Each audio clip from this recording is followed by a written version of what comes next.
You can pray all you want to. I am crying today. It might take a therapist. It might take you going back and looking at trauma. It might be so many things to minimalize someone's healing process. They want to tell you what you should hurt about, what you should get over, what you should feel, what you shouldn't feel.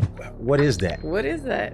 Who made that up? One thing that is annoying to me is when people try to talk you out of you feeling bad. They tell me I was bad. I can't see it. You see how good I am now? Right. I couldn't even imagine a time where I wasn't amazing. Okay.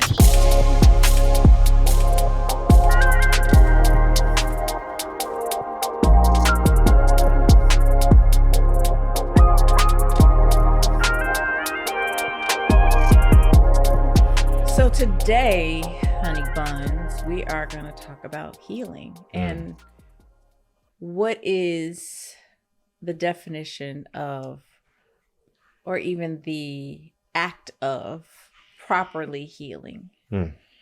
That's so complicated. It is.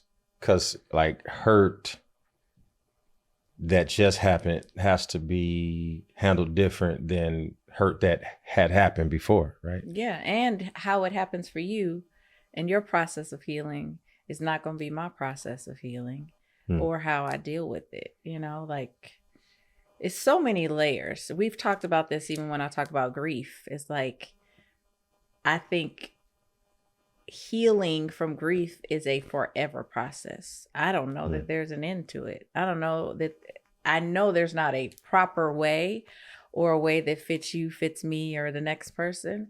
But, and I think for me, I find something new in the grieving process to heal from continuously. Like, I'm like, it's another thing added to the list of things I feel about grief. So Do you feel like that our culture tries to define how a person hurts? Like, yeah, they want to tell you what you should hurt about, what you should get over, what you should feel, what you shouldn't feel. yeah, and how you should feel it when you should feel. One thing that is annoying to me is when people try to talk you out of you feeling bad, right? So let's say it's just a bad day and you are feeling hurt from whatever area you're hurting in, and you're crying or you're in a bad mood or whatever that thing is for you, and somebody comes, we aren't going to do that today. We're going to pray that off, or we're going to shake it off, and we're going to have a great day. That's what you can't do, is tell me how to deal with my pain. If I want to cry today, then one thing I will tell people is like, you can go ahead, get it out. Keep praying, but I'm still going. There you go. You can pray all you want to. I am crying today. And even if it's somebody else, I will say that. Like, if somebody else is having a hard time, I'm like, it's fine. Go ahead. You know, you can have the rest of the day. If you need tomorrow, you let me know. Get it out. I'd rather you get it out, as my mother used to say, better out than in. Yeah. You know, but people do that, especially, I don't want to say church folks, but just like people who are heavily faith-based tend to want to tell you to pray things off and motivate yourself to feel better and heal through it. And sometimes that healing is a process that you might not even be aware of that you need to go through. You know what I mean? It might take a therapist. It might take you going back and looking at trauma. It might be so many things. So you can't just not dismiss or you know, minimalize someone's healing process. So like, are you saying like I'm trying to understand. So you're saying like there should be the freedom to hurt how you hurt. I think so. So if a person is trying to rescue you from that, you're saying like, leave people alone. Like, let them go through their process. Yeah, maybe you helping them through it is just sitting with them while they do whatever they do. You know what I mean? If it's crying, if it's sleeping, if it's talking it out, whatever it is, I'm here for you, but I'm not going to force you to follow a process that I might think we need to follow here. Like, you know, how do you know which one a person needs? Like, I think that's communication. Like, with my friends, for example, what do you need from me? Like, what do you need in this moment? Do you need me to shut up? Do you need me to just sit here? Do you need me to leave? You know, maybe you want to be by yourself. Whatever that is, I ask. And sometimes people don't know. Like, I don't know what I need. Just here, I'm be here. gonna tell you what I just wrote down as you were talking, and I haven't really fully thought it out. But I think that hurting well, which is what I think you're actually talking about. I said it's feeling fully without making everybody else bleed from your wound. That's good. That's really good. Does that make sense? That makes so much sense. Because that's something I'm cognizant of for myself. Like, you have that person that might be hurting from something, right? But they feel the need to put it on everybody else. Like, they come in the room with whatever that is, but they want everybody to feel it and everybody to know that today is the day, da da da da da da da. Yeah. And you need to feel it. You need to feel bad for me. You need to feel bad about this. I never want to be that person. So sometimes, as a fault, I will fight against that. You just did it. Oh. I just literally saw you do this. Yes. I know what I'm talking about. I know exactly what you're talking about. I literally just saw you do this about 2 weeks ago. 2 weeks ago.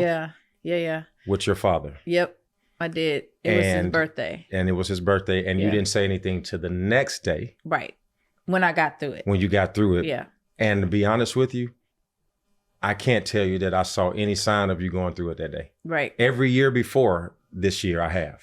Right. This year, I'm like, oh yeah, we're good. She's getting through it. And it wasn't until the next day, and especially based on the definition that you just gave about grief, that you really never get through it. This year, I learned she's going to handle it in different ways every year, but it ain't going nowhere. Like that's your time.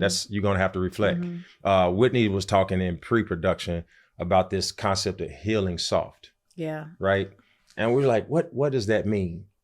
And it took me, babe, to the year 2001. I was in Fort Wayne, Indiana at a gym. It was a huge gym. If I could think, let me see, 1, 2, it had at least 16 basketball courts in it. It's called the Speeds Field House. I don't know if it's still there. But I remember going there because I tore my ACL playing basketball. And I remember I had to go there to get treatment. And after the 4th month, I thought that my knee was healed enough for me to go back and play.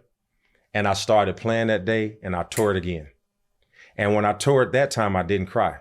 When I tore it that time, I didn't scream because I'd healed soft. The first time that I tore it, it was a solid ligament.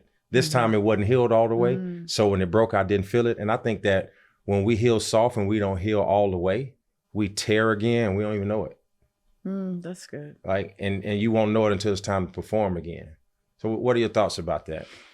So then, yeah, I don't know. I mean, I get the analogy you're giving for your knee. I just can't put it together for like my feelings and how, like when Whitney said it, I was like, what the heck does healing soft mean? Like, what is that? Healing soft. So explain your feelings though. What do you mean? Like if physically, I get that. When you explain the knee, I totally get it. But if we're talking about healing, how do I heal the way you just described your injury? Actually, I'm actually saying that I didn't heal. Oh, you didn't heal? Yeah. So, because had I given it more time, I wouldn't have torn it again. But I healed soft. I got a false sense of being okay because I could function. I see what you're saying. I got a false sense of believing everything was okay because some time had passed and because I have mobility. I'm like, oh, I can go back to doing what I healed soft. Yeah. You like what you're saying is that grief or hurting or whatever it is, you got to go through the process. And I actually agree with you. I think that the longer you heal, the healthier you are. Yeah. Because you give whatever was torn an opportunity to strengthen itself. So really, if I'm correct, you're saying healing soft isn't really healing at all. I don't think so. Yeah. I don't think so. I mean, the only thing that I got that was making me feel like I was functional was scar tissue, but it ain't strong enough to hold nothing. Yeah. Because in fact, when I would go in, they was scraping me. They was trying to get rid of the scar. Which hurts. That the worst pain Yeah. of the whole process was getting rid of the thing that I thought was actually strong. Right. And that thing that builds up to protect the hurt, right? Now you're The killing it. scar tissue builds up to protect the hurt, but is the most painful thing Mm-hmm.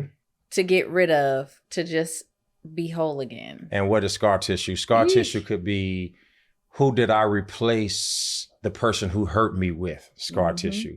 Or no, what habit did I pick up to put in place of the hurt? Scar tissue. Yep. This false sense of strength that actually has to be broken down, which is sometimes more painful than the injury itself. Absolutely.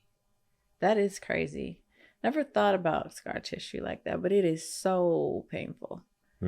And that's exactly what that hurt is that you're fighting. But you gotta get it, or either it just stays there and it's damaging in the long run because whatever's underneath there is still fragile. Yeah, so scar tissue decreases mobility. Mm-hmm. So you lose functionality. You can't move no more. Yeah. And now it hurts. And now you got to go back and get it. I had to go back and get it. I had to figure it out. So I think we're saying the same thing, like, you know, and then when you ask Whitney, like, what's healing soft? She said, I don't know. Right. Because there's, what is that? What is that? Who made that up? Somebody smarter than us, I guess, because I don't know. It's probably some deep meaning to it, but it just sounds like it's not a full process, clearly. So like, it brings me, you know, to the thought of like, where do we have scar tissue in our own story? Because when you go to apply comfort to me, if I have scar tissue in that area, I'm gonna feel pain. And you're gonna be like, wait a minute, it's like massaging somebody not knowing they're injured. Mm-hmm. And you ever like touch somebody, like, well, I didn't know you were hurt. So now the mind tells you that I tried to hurt you, but I wasn't aware of the pain. And now, you know, you're afraid, whether it's emotionally or physically. Like for me, the scar tissue in my story comes from two different angles. Number one, and I said this to a group recently, my mother was such a strong do-it-all person. Like, she controlled every aspect of our life. My mother gave me my first job. My mother was my boss. So imagine, she's my boss from, 3 o'clock to 9 o'clock after school to work. Then we get home. She's my mom in the car. She's my mom. She controlled it. We couldn't open the refrigerator without permission. We couldn't adjust the temperature in the house without permission.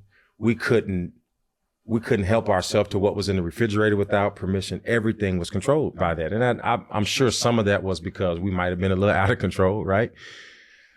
So then I had a disdain for control and mistook sometimes help for control. I remember a couple of times you're like, well, I'm just trying to help. To me, it felt like, whoa, wait a minute. You're trying to have something to do with every aspect of my life. I got free from the house to get my control back. Right? So that's scar tissue. Then on the other end, maybe I healed soft because I desperately wanted any positive, affluent man to like be a father, like to surrogate me in some kind of way to help lead me, answer these questions for me. Like, why do men do this? And how do men do that? I didn't learn how to shave until I was 20. I couldn't figure out why every time I would put a razor on my face, bumps would break out everywhere. I did not know that you were supposed to shave in a certain direction. Nobody told me that. I remember sitting down with your father at a table and I'm like, man, your father had nothing on his face. I mean, I asked him how to do that. He said he used, magic shave or something like that. And he said he just used a smell bad. It stinks. Yeah. But he said, I would just take the other end of a butter knife and scrape it off. I was like, duh. But nobody taught me that. And I think this is true about men. Like, you don't really know yourself until you meet your father. You don't know yourself. So I'm doing all of this stuff. Don't know why I'm doing it. So I had the scar tissue of being controlled from a female perspective, and then the soft healing from no control from a male perspective. And culture teaches you that the control should come from here and the soothing should come from over here.